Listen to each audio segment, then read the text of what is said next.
Pria ini bernama Kevin. Dia ingin menipu kasir sebuah minimarket. Dia akan berpura-pura menukar uang.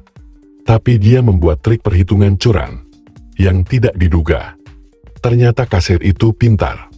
Dia pun minta atasannya untuk menangkap Kevin. Untungnya di situ juga ada polisi yang kebetulan sedang berbelanja. Kevin ditangkap. Tapi ternyata pria berjas ini bukan polisi. Dia bernama Jason. Dia hanya penipu lain yang kebetulan mampir. Jason secara spontan menolong Kevin karena merasa sesama satu profesi. Di akhir pertemuan, Jason mengajak Kevin bekerja sama.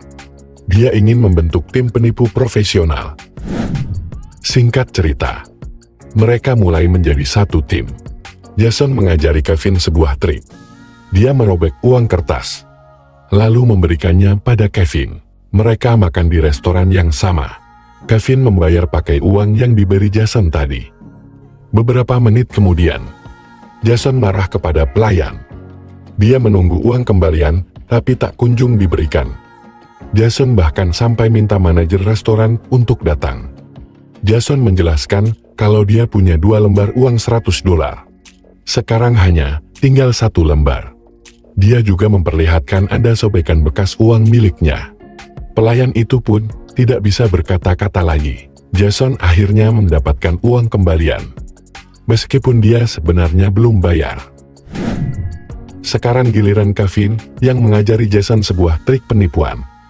Ada seorang wanita yang menunggu lift. Mereka ikut masuk ke dalam. Tapi kemudian, Kevin sengaja membuat lift menjadi rusak. Dia pun berpura-pura ingin menolong wanita itu. Kevin minta wanita itu memberikan tasnya. Dan seketika saja, Kevin mendapatkan tas wanita itu.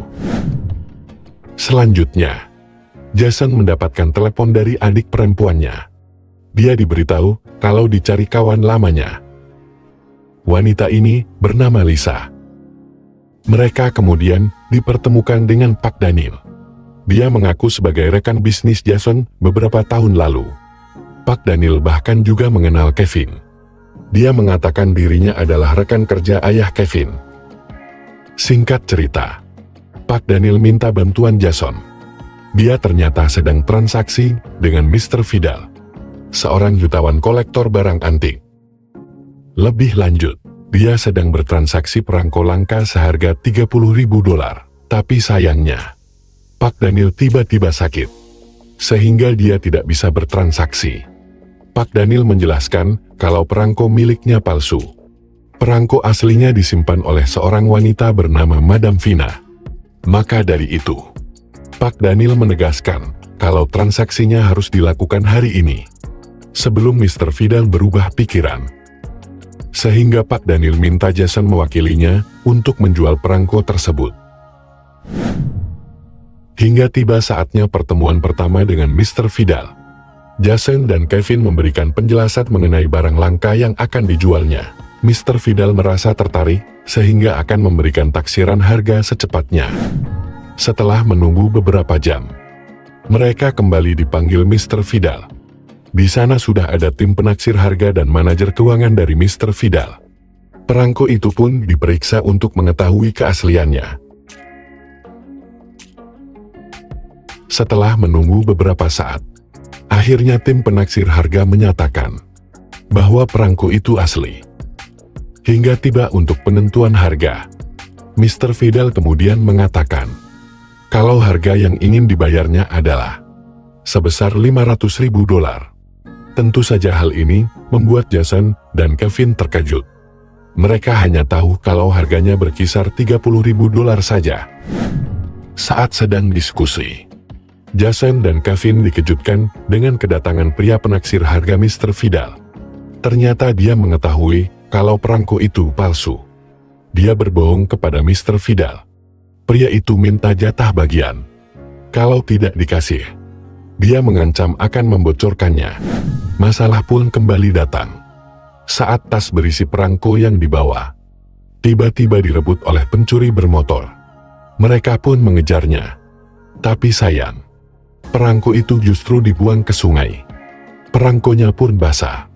Mereka kebingungan, karena uang $500.000 akan melayang kalau tidak bisa memberikan perangko itu ke Mr. Vidal. Setelah berpikir keras, Jason menyadari bahwa harapan masih ada. Dia akan mencoba untuk merayu Madam Vina, pemilik perangko yang asli. Tanpa basa-basi, mereka menjelaskan tujuannya datang. Jason menawarkan untuk membeli perangko miliknya dengan harga senilai $5.000. Tawaran itu ditertawakan Madam Vina. Dia mengatakan kalau ada yang menawar $100.000, tapi belum mau dijual olehnya. Madam Vina kemudian mengatakan dia akan menjual perangko itu senilai $500.000. Menyadari bahwa Madam Vina tidak bodoh, Jason akhirnya mengalah. Mereka saling tawar-menawar hingga dapat harga pas, yaitu sebesar $200.000. Jason dan Kevin berdebat. Kevin minta Jason tidak mengambil resiko. Jason berencana untuk mengambil harta warisan miliknya. Warisan itu masih terjebak sengketa karena belum mendapatkan persetujuan ahli waris. Tapi karena masalah perangko ini, Jason akan memalsukan semua dokumen agar uang warisan itu bisa cair. Selanjutnya, Jason juga minta Kevin menggunakan tabungan untuk jaminan ayahnya yang sedang dipenjara. Dia berjanji akan mengembalikannya beserta keuntungan dari hasil jual perangko. Kevin pun tidak setuju. Dia menjadi kesal dan memilih untuk pergi. Tapi siapa sangka, Kevin ternyata berubah pikiran. Dia mengambil uang tabungan itu. Kevin memutuskan untuk ikut bersama Jason. Mereka akan membeli perangko itu dari Madam Vina. Singkat cerita, perangko asli berhasil dibeli. Bersiap untuk pembayaran. Tapi tiba-tiba Lisa menghampiri Jason. Dia marah karena tahu uang warisannya diambil Jason. Saat sedang berdebat, Mr. Vidal datang. Jason memberitahu kalau Lisa adalah adiknya. Tiba-tiba Mr. Vidal menambahkan ketentuan. Dia mau bayar kalau diperbolehkan main pedang sama Lisa. Ternyata dia sudah lama menginginkan Lisa. Tapi Lisa selalu menolak. Dia memberitahu Kevin. Kevin melarangnya. Tapi Jason justru mengizinkannya. Jason mengajak Lisa bicara. Mereka berdebat keras. Tapi kemudian, setelah mengetahui nominalnya, Lisa akhirnya setuju dengan kesepakatan pembagian hasil. Tiba saat Lisa mengirimkan perangko. Dia masuk ke dalam kamar bersama Mr. Vidal. Setelah selesai, Mr. Vidal akan memberikan uang pembayarannya. Pagi harinya, Jason terbangun.